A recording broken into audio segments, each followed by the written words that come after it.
Internal energy is a state function. Its change is independent of path. Thus, to find the internal energy change between two arbitrary states, we can use a path with one section with constant volume and the other section with constant pressure. From previous discussion we find that the internal energy change of ideal gas in each section is proportional to its temperature change, with CV as the proportionality coefficient. Thus, the internal energy change of ideal gas in any process is proportional to the temperature change, with CV as the proportionality coefficient. However, the work and heat of the process depend on the paths. There are 4 typical processes. Each of them has one state function held constant. A process with constant pressure is called an isobaric process. A process with constant temperature is called an isothermal process. A process with constant volume is called an isochoric process. In an isochoric process, the work is zero. A process with zero heat is called an adiabatic process. We will see in the next chapter, in an adiabatic process, the entropy is held constant. For simplicity, the systems we use in this section are ideal gases. The work of an isobaric process can be easily calculated because the pressure is a constant. The change in volume can be converted to change in temperature using ideal gas law. The heat can be calculated using the first law of thermodynamics. The final expression of heat is in accordance with our previous result. When calculating the work of an isothermal process, pressure is converted to nRT divided by V according to the ideal gas law. Pay attention that the variable of logarithm must be pure number. The expression of log V is illegal. The internal energy change of ideal gas in isothermal process is zero. Thus, according to the first law of thermodynamics, the heat is just the opposite of the work.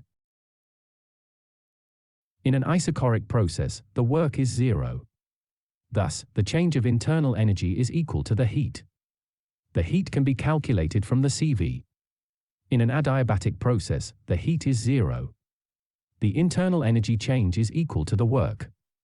Express the internal energy and work as functions of temperature and volume. Rearrange the equation so that temperature appears on one side and volume appears on the other side. Integrate both sides from the initial state to the final state.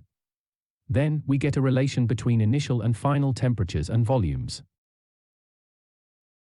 Further rearrange this equation. Replace the temperatures using the ideal gas law. Then, replace CV plus R by Cp. We get the conclusion that PV to the power of gamma is a constant. Gamma is the adiabatic index, which is the ratio between Cp and Cv. The work can be calculated from this equation. The schematic PV curve of adiabatic process is shown here. With the increase of volume, not only the pressure decreases, but the temperature also decreases. It is because the system does work to the surroundings, but does not receive heat. So, the internal energy and temperature must decrease. Consider. What is the relation between the pressure and temperature in an adiabatic process?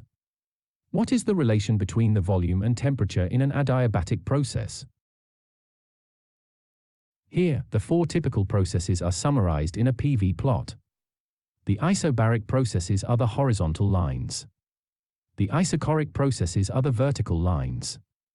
The isothermal processes preserve PV. The adiabatic processes preserve PV to the power of gamma. In this example, gamma is 5/3 for monatomic gas. Consider.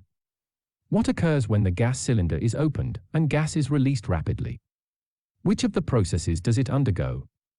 The answer is the adiabatic process, and you will find a decrease in temperature. It is because the process is so fast that the heat is negligible.